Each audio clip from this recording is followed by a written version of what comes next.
Hey guys, today I'm going to share a story that will challenge everything you believe about good and evil. Imagine going through a near-death experience, meeting divine figures, and even Lucifer, but in a way no one expects.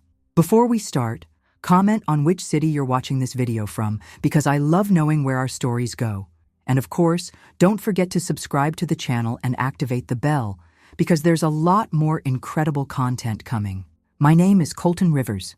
Many in Milwaukee know me as Big Sam's son.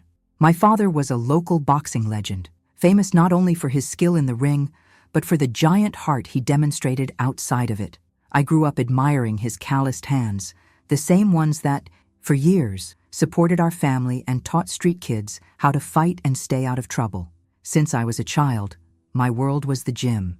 The smell of old leather gloves, the muffled sound of punches against punching bags, and the tinkling of the bell formed the soundtrack of my life. I loved that.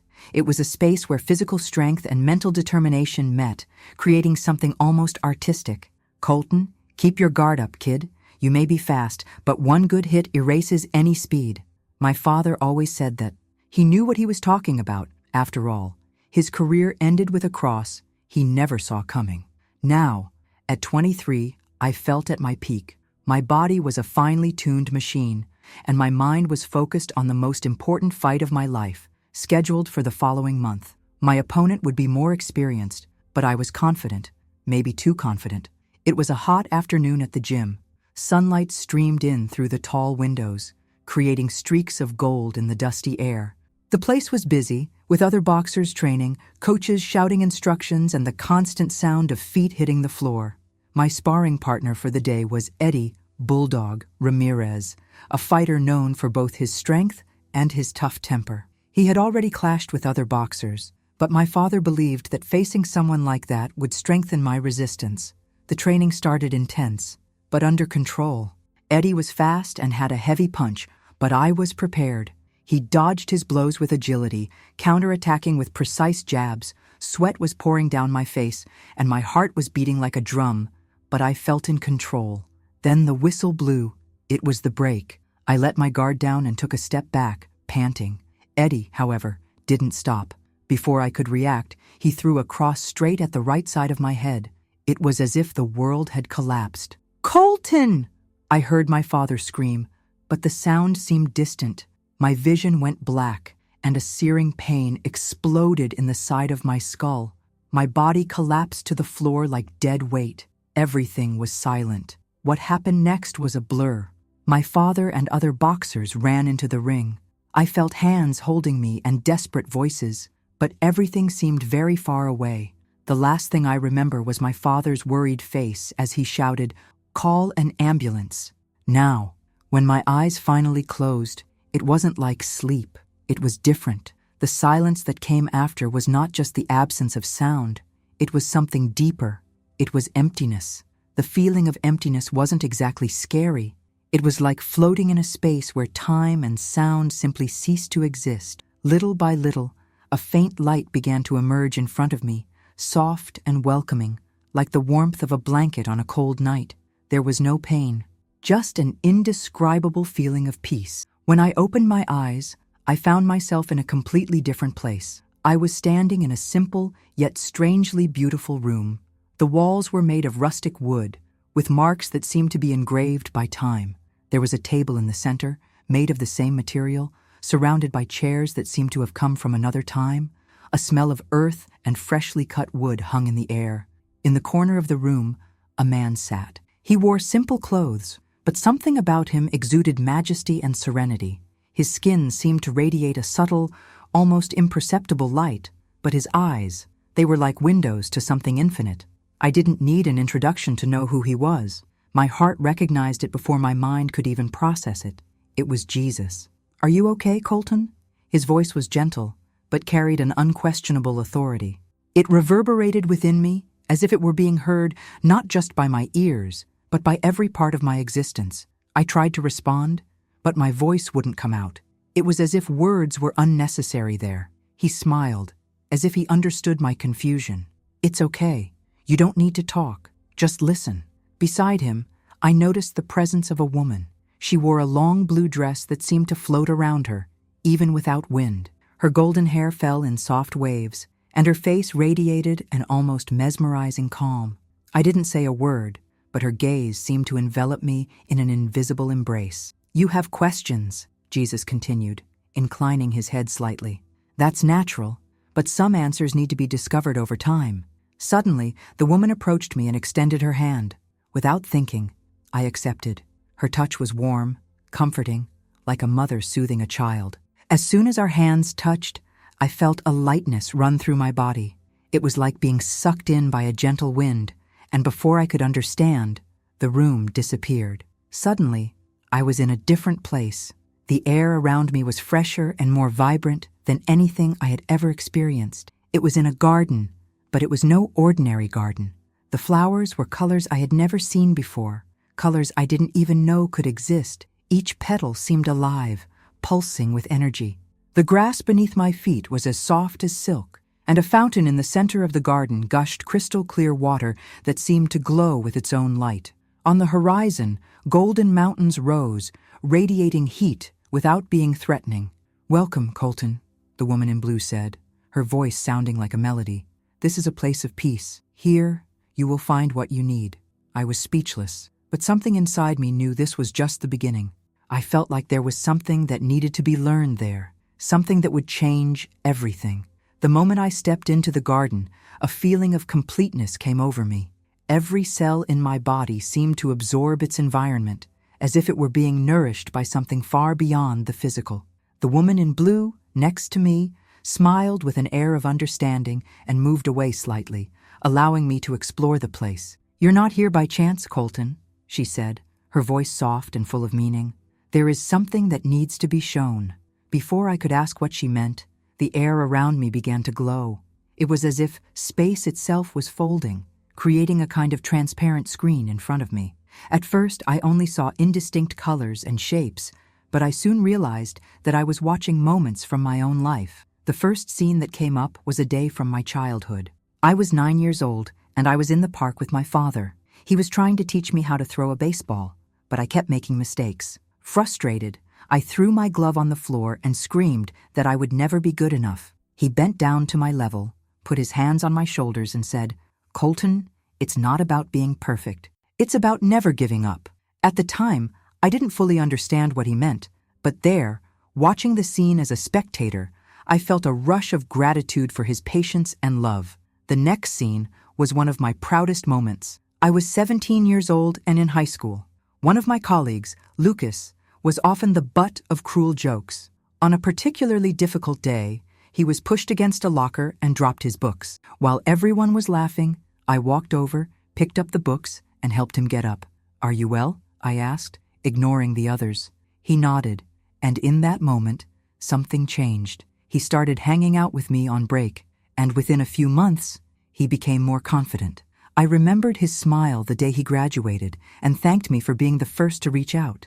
But then, the scenes changed. The colors grew darker, and the garden around me seemed to lose some of its brightness. I saw moments I would rather forget. There I was at 20 years old, arguing with my dad in the gym. He was concerned about my lifestyle. I trained excessively and neglected my health. "You're not invincible, Colton," he shouted. In response, I shouted back something cruel that made him flinch as if he had been hit. I knew I had hurt his pride, but at the time, I didn't care. Now, watching the scene, my heart sank. I wish I could go back in time and apologize. Then came forgotten memories, little moments that hadn't seemed important at the time, like the day I gave my last coin to a homeless man as I left a restaurant, or the smile I offered to a lady who seemed alone in line at the grocery store. Each gesture, no matter how small, resonated there like a subtle melody, composing a symphony of meaning. The woman in blue approached again, her eyes full of understanding. "Every action, Colton, is a seed. Some blossom immediately, others take years, but all have their role in the great web of life." I wanted to argue, justify my mistakes, but I realized there was no need. There, in that garden, there was no judgment, just learning. As the glow of memories faded, I noticed that the garden was beginning to transform. The grass beneath my feet seemed to solidify, and the surrounding trees slowly gave way to tall, ornate pillars. It was as if I was being led into a majestic room, which seemed to exist outside of time and space. In front of me, a large hall appeared, with a ceiling so high that it disappeared into a golden gloom. Rows of ornate chairs formed a semicircle, and each was occupied by figures that exuded an ancient presence. They wore clothes that varied in style and period, representing different eras and cultures. Their faces were familiar, as if they were echoes of people I had known or stories my father had told. A figure closest to me stood up. He was a man of robust build, with gentle eyes that seemed to contain centuries of wisdom. He wore a simple woolen vest and held a worn hat in one hand. Even before he spoke, something inside me knew. He was my great-grandfather, Nathaniel Rivers. "Welcome, Colton," he said, his voice deep and reassuring. "We were waiting for you." "Waiting for me?" I asked, finally finding my voice. "What is this place?" "It's where all paths cross," Nathaniel replied, "where the family legacy is preserved and shared. Each chair represents a generation, a life lived, a chapter in our history." As he spoke, another figure stood up, a tall, graceful woman with braided white hair and a simple cotton dress. His smile was warm, and his eyes sparkled with the same determination I saw in my father's eyes. She introduced herself as Evelyn, Nathaniel's great-grandmother and my direct ancestor.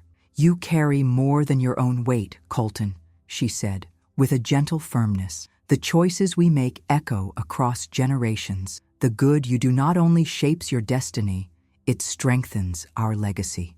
As I walked through the hall, figures from different eras stood up to greet me. Some wore traditional attire, others more modern clothing. A woman in a colorful scarf told me about her struggle to raise her children during the Great Depression.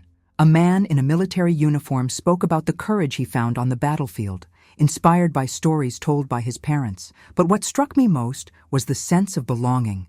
I wasn't just an individual. I was part of something much bigger, a lineage that transcended time and space. Each of them had faced challenges, made decisions, and lived their lives with the hope that the next generation would be stronger.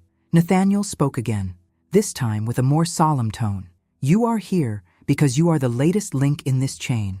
Your life matters, not just to you, but to all of us. Every struggle you face, every victory you achieve, strengthens us as a whole." A deep feeling of responsibility came over me. For the first time, I realized that my journey was not just mine. I was a reflection of all those who came before me, and my actions would shape the path for those who came after. As the room began to disappear, Nathaniel placed a firm hand on my shoulder. "Remember, Colton, you are never alone. We are with you, always." With those words, I was enveloped in golden light, and the room disappeared, leaving me with a sense of gratitude and purpose that I had never felt before. When the golden hall disappeared, I felt a momentary emptiness, as if the air around me had been sucked away. Soon, I was enveloped by a light so bright that I had to close my eyes, but even so, he could feel the comforting presence of something greater. The feeling of peace was overwhelming, almost as intense as the love that seemed to emanate from that light. I opened my eyes again and realized I was back in the garden. The woman in the blue dress was in front of me, but this time she looked more radiant. Its presence seemed to vibrate with energy, as if it were an extension of the place itself. Beside him was the man I recognized as Jesus, watching me with a serene smile. "You learned a lot, Colton," Jesus said, his voice resonating like music. "But your journey here has come to an end, for now." My heart sank. "I don't want to go back," I replied, surprising even myself with the sincerity of my words. "In here, everything makes sense. Out there, it's confusing, difficult." The woman in blue stepped forward, placing a gentle hand on my shoulder. "We understand your reluctance, but you have a mission to fulfill. Your life is not yet complete. There are people you need to touch, lessons you still need to learn and share." I wanted to protest, but deep down I knew they were right. Still, I couldn't help the fear and doubt that arose. "What if I fail?" I asked, my voice shaking. Jesus approached, placing a hand on the woman on my shoulder. "You won't be alone, Colton. Everything you've learned here is within you. Every act of kindness, every conscious choice will be a way of bringing this place into the physical world. You are stronger than you think." For a moment we were silent as I absorbed his words. The woman in blue reached out with her other hand, and suddenly, images began to appear before me. I saw my family, my father, sitting in a hospital waiting room with his hands clasped in prayer. I saw my mother, holding a photo of me as tears ran down her face. I saw friends, coaches, and even strangers who were somehow connected to me. They needed me, just like I needed them. "You are part of something bigger," said the woman in blue. "And even when it seems difficult, remember that every choice has meaning." I felt a lump in my throat as I tried to find the words. What if I forget all this? What if I come back and just don't know how to continue? Jesus smiled again, but this time with an air of compassion that seemed to understand the weight of my question. "You may forget the details, Colton, but what you felt here will never be lost. It will be in your heart, guiding every step you take." The light around me began to increase, enveloping everything. I felt my body become heavier, as if I was being pulled back. Before I was completely enveloped, I heard Jesus' voice one last time. "Remember, live with purpose, love without reservation, and trust the path." Suddenly, the garden disappeared, and with it, all the peace and lightness I felt. The distant sound of machines and anxious voices began to fill the void, and my body seemed to feel every pain and discomfort again.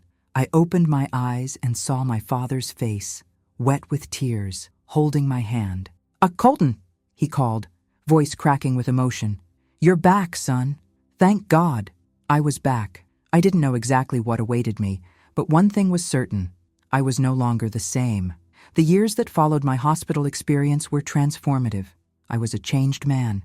Every decision, no matter how small, was guided by that vivid memory of the garden, the ancestral hall, and the words of Jesus. I didn't tell anyone about what I experienced, except my father, who listened silently, holding my hand tightly. He never asked for more details, but since that day, there was a new connection between us, something that went beyond words. Even with this inner transformation, life did not get easier. There were still fights, in the ring and outside of it. Some days, the weight of the world felt overwhelming. It was on one of those days that everything changed again. It was a rainy night. I had finished an intense workout at the gym and was driving home.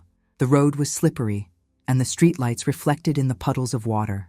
My thoughts were far away, returning to the fight I had scheduled for the following week. My body was tired, but my mind was restless. Suddenly, I saw the headlights of another car coming straight towards me. There was no time to dodge. The impact was brutal, and the world around me exploded in a mix of screeching sounds, twisted metal, and searing pain that coursed through my entire body. Then came silence. I opened my eyes and found myself enveloped in an intense light, brighter than anything I could describe. It was not the same garden as before, but a completely white, empty, infinite space. However, I didn't feel alone. 3 figures stood in front of me, each radiating a unique presence. The first was a tall, stern-looking man with a short, well-groomed beard. His eyes shone with wisdom, as if he carried the history of the universe within him. He watched me with a mixture of compassion and authority. Beside him was a woman with a deeply compassionate look. Her long hair fell like a golden waterfall, and there was something motherly about her presence, as if she were a guardian of lost souls. His voice, when he spoke, was soft but full of meaning. "Welcome back, Colton. There's more for you to learn." The third figure was a young man in a dark blue robe. He had an enigmatic appearance, with eyes that seemed to see right through me. His smile was subtle, almost imperceptible, but it carried an intense energy, as if he held secrets he wasn't yet ready to reveal. "You came here because you're still looking for answers," the man said, with a tone that seemed to echo inside me. "And also because there are parts of your purpose that remain hidden from you." Suddenly, images began to appear around us, just like before. I saw scenes from my childhood, my adolescence, and even recent moments that I thought were insignificant. But this time, the focus was different. They showed how my choices had impacted other people, sometimes in ways I never knew. The blue-robed young man spoke for the first time, his voice calm and full of mystery. "Well, you have been a light, even when you don't realize it. But Colton, light can only fully exist when we also understand the darkness." Before I could ask what he meant, the white space began to change. the edges grew darker, and I felt a slight chill around me. I was being taken to another place, a place that seemed opposite to the light. There was no fear, but a growing curiosity. It was there that I met someone I never imagined I would meet, Lucifer. As darkness began to envelop the environment around me, I felt a shiver, but not from fear. It was more like a feeling of being in unfamiliar territory, a stark contrast to the light I had experienced before. The space was not empty, but filled with a gloom that seemed alive, as if it were breathing. In the center of this darkness, a figure began to form. He stood tall, imposing and serene, with a posture that exuded dignity. His appearance was majestic, almost angelic, but with a gravity that made it impossible to look away. He wore a black robe that shone like obsidian in a non-existent light, and his eyes, they were a mix of light and shadow, deep and unfathomable. I knew immediately who it was. Lucifer, I whispered, more to myself than to him. The word came out hesitantly, loaded with everything I thought I knew about that figure. He smiled, a smile that was both welcoming and enigmatic. Yes, Colton, that's the name they gave me, but it's not the only one. I watched him silently, trying to process the discrepancy between what was before me and what I had been taught to believe. He had no horns, tail, or any other grotesque features. On the contrary, his presence was magnetic, almost comforting, but with an underlying sadness that seemed to weigh heavily on his shoulders. "You're confused," he said, in a deep voice that seemed to carry eons of wisdom and pain. "I am not the monster that many imagine. My true nature is that of a bringer of light, a being created to illuminate the paths of existence. But like you, I made choices. Some took me to places that were not like this. I tried to find my voice. So, you're not bad?" He sighed, and for a moment, his gaze was lost, as if he was revisiting old memories. "Good and evil are human concepts, Colton. I am a catalyst. My role has never been to destroy, but to question, challenge, test. Light can only be understood when confronted by darkness. That's why you're here." The gravity of his words hit me like a blow. "So, you're part of the balance?" "Exactly," he replied, tilting his head in approval. "But balance is not easy to understand, especially in the material world. It is simpler to divide the universe into heroes and villains, light and darkness. But the truth is that both are necessary for evolution." For a moment, we were silent. He seemed to wait for me to process what I was hearing. Then, he took a step forward, and his expression softened. "You're afraid of making mistakes, Colton, but mistakes are part of learning. I'm living proof of that. My fall, as many call it, was not the end, but a lesson, a chance to understand the complexity of existence." "But why did you choose this?" I asked, unable to hide my curiosity. He looked directly into my eyes, and I felt a deep connection, as if he was speaking not just to me, but to something inside me. Because someone needed it, because without doubt, there is no progress, and because ultimately, the love and light you saw cannot fully exist without being tested. I chose to be the question so that humanity could find the response. There was so much to process, but at the same time, it all made sense. Lucifer was not the enemy. He was an essential part of the cycle, a reminder that the struggle between light and dark existed so that we could grow. Before I could say more, he raised a hand, as if stopping me from continuing. "You need to go back now. There is more you need to do, more you need to learn. But remember this, Colton. Don't be afraid of the darkness. It can teach you too." Suddenly, the darkness began to dissipate, and I felt the light surrounding me again. Lucifer's figure disappeared, but his presence remained inside me, like a mark that could never be erased. The light that replaced the darkness was overwhelming, enveloping me with a force that seemed to dissolve everything around me. I couldn't feel my body, but there was a sensation of movement, as if I were being carried by an invisible current. My heart still pounded with Lucifer's words, but now they blended with the comfort of previous lessons in the garden and the ancestral room. Suddenly, I heard distant voices. They were muffled at first, but soon became clearer, as if someone was adjusting the volume on a radio. I recognized one of them immediately. My father. His voice was hoarse, full of emotion and despair. "Colton, please come back to us. You're strong, boy. You're strong." He repeated the words like a mantra, as if his love and faith were enough to bring me back. With a tremendous effort, I opened my eyes. The hospital light was cold and harsh, nothing like the warm glow of the places I had visited. My vision was blurry, but I could make out my father's face. There were tears streaming down her cheeks, something I had never seen before. His hand held mine with an almost painful strength. "Father!" My voice was weak, almost a whisper, but it was enough. He stood up immediately, leaning over me, as if to make sure I was really there. "Colton!" he exclaimed, a mixture of relief and joy in every word. "You're here, boy. You're here." His tears fell onto my hand, and for a moment, time seemed to stop. The weight of what I had experienced was still with me, but now I also felt the weight of the physical world, of the love of those who were waiting for me. The days that followed were difficult. My body was exhausted, and recovering from the car accident would require months of physical therapy and patience. However, the real battle was mental. I knew I had come back different, but how do I explain that to someone? How can I describe the dimensions I had visited, the encounters that transformed my outlook on life? My father noticed my silence. One night, while we were in the living room, he sat next to me and put a hand on my shoulder. "I know there's something big inside you, son. You don't have to tell me now, but when you're ready, I'll listen." His words were a relief. For now, I needed to process everything myself. I spent weeks mentally revisiting every moment of the experiences I had. The garden, the ancestors, Lucifer, everything was part of a bigger puzzle.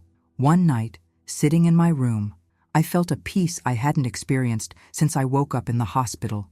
I closed my eyes and allowed myself to revisit the memory of the garden.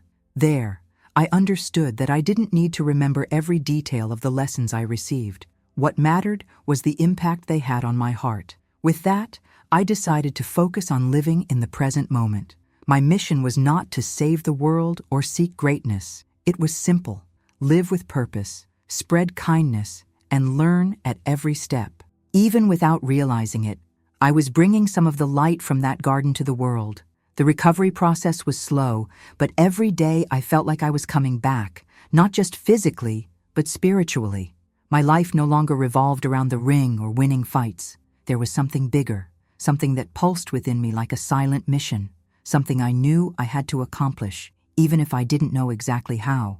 After the accident, the dynamic with my father changed. He became more than my coach and mentor, became my confidant. One afternoon, as I was sitting in the backyard, watching the sun go down, he joined me. He was carrying 2 cups of coffee and sat down without saying a word, just handing me one of the cups. "You've changed, Colton," he said, finally breaking the silence. "Since that day in the hospital, you seem to be carrying something different, like you've seen something no one else has." I looked at him, feeling the weight of the question implicit in his words. I decided he deserved to know the truth. I took a deep breath and started to tell everything, from the garden to meeting my ancestors, and finally, my conversation with Lucifer. I didn't omit anything. He listened silently, without interrupting, but his eyes revealed that my every word resonated deeply with him. When I finished, he set the cup aside and looked at me with an expression that mixed pride and something else, perhaps reverence. "I always knew there was something special about you, son, but this is bigger than I could ever imagine." Over time, I realized that my mission was not to talk about my experiences broadly, but to live by what I learned. It started with the little things: helping an elderly neighbor fix his fence, offering a shoulder to a friend in trouble, or simply listening to someone who needed to be heard. The most profound transformation, however, happened within me. I learned to value the present, to let go of the anger and pride that often dominated me before. I stopped looking for validation in victories in the ring and began to find meaning in acts that seemed insignificant, but that, deep down, carried a great charge of love and compassion. A remarkable moment of this transformation happened with my grandfather, my father's father. He was a closed man, carrying regrets from the past that he rarely shared. When he found out about my accident, he came to visit me. During a conversation, I mentioned the Hall of Ancestors and described the figures I saw. When I got to Nathaniel Rivers' name, I saw his eyes widen. "My grandfather," he murmured, his voice cracking with emotion. "He was a great man." "He talked about you," I replied, seeing tears well up in my grandfather's eyes. He said, "You carry a lot of weight, but he's proud of how you kept the family together." From that moment on, something changed in my grandfather. He started talking more about the past, sharing stories he previously kept to himself. It was as if my experience had given him permission to open up, to reconcile with his own ghosts. In addition to family relationships, I began to become interested in things that I previously ignored: spirituality, science, and the connections between them. I read about parallel universes, quantum physics, and phenomena that seemed to reinforce the idea that reality was much more complex than we imagined. This helped me integrate my experiences into something tangible, something I could apply in the real world. Even with all these changes, I never sought the spotlight. I didn't write books, I didn't give talks, and few people other than my family and closest friends knew my story. This decision was conscious. My purpose was not to inspire crowds, but to live authentically and help those around me. Each day, I felt like I was accomplishing my mission, one small act at a time. The years passed, and as the world around me continued to spin with its complexities and challenges, I held firm to a simple yet profound purpose: to live with intention. There was no grand plan, no monumental goal that I sought to achieve. My life was, on the surface, modest, but each day was filled with meaning. I still trained in boxing, but in a different way. The ring, which was once a battleground to prove myself, was now a place of learning and connection. He trained young people who entered the gym with eyes full of anger or fear, helping them find discipline and purpose. I saw in many of them reflections of who I was before the experiences that transformed me. One day, while helping a boy named Ethan perfect his cross, he stopped, wiping sweat from his forehead. "Colton, why are you still doing this? I mean, you've proven everything you need to prove, haven't you?" I smiled, remembering how I used to think the same way. "It's not about proving anything, Ethan. It's about learning and teaching. What happens in the ring is just a metaphor for life. Every blow you take, every time you get up, is a reminder that you can face anything, thing out there." He looked at me for a moment, absorbing my words, and returned to training with new energy. It was at that moment that I realized how small gestures, a word of encouragement, a piece of advice given at the right time, could have a profound impact. Even though I adapted to everyday life, the memories of my experiences never faded. Sometimes, when I closed my eyes, I could feel the coolness of the garden, hear the sound of the fountain, or even see Lucifer's eyes, full of light and shadow. Each memory was a reminder that life was a constant balance between darkness and light, mistakes and successes, suffering and redemption. On a peaceful night, sitting in the backyard, I looked at the starry sky and thought about everything I had experienced. The encounter with Jesus, the ancestors, Lucifer. Each one of them had given me a piece of the puzzle. It wasn't about choosing between good and evil, but understanding that both coexist in all of us, challenging us to grow. My mother, who used to joke that I was a high school kid, commented in a recent conversation, "Colton, you look different. I can't tell you what it is, but you seem more at peace." I smiled and shrugged. "I think I finally understand that life isn't about winning or losing. It's about how you play," she laughed. "You and your dad always turning everything into boxing metaphors." But she was right. The peace she saw in me didn't come out of nowhere. It was the result of accepting that I didn't need to have all the answers, but that I could live fully while trying to understand them. In the end, my mission wasn't to save the world or change people. It was something much simpler, being a bridge between what I experienced and the small actions that can transform lives. Every act of kindness, every smile offered, was my way of bringing a little bit of the garden, the hall of the ancestors, and even the conversation with Lucifer into this world. I was still just Colton Rivers, son of Big Sam, a boxer from Milwaukee. But now I knew that my life, no matter how ordinary it seemed, was an indispensable piece in something much bigger. And as long as there were people to help, lessons to learn, and love to share, I knew I was on the right path. This is my story, but it's not just about me. It's about all of us, our struggles, our mistakes, our searches for meaning. It's about finding light even in the darkness and living with an open heart for what's to come.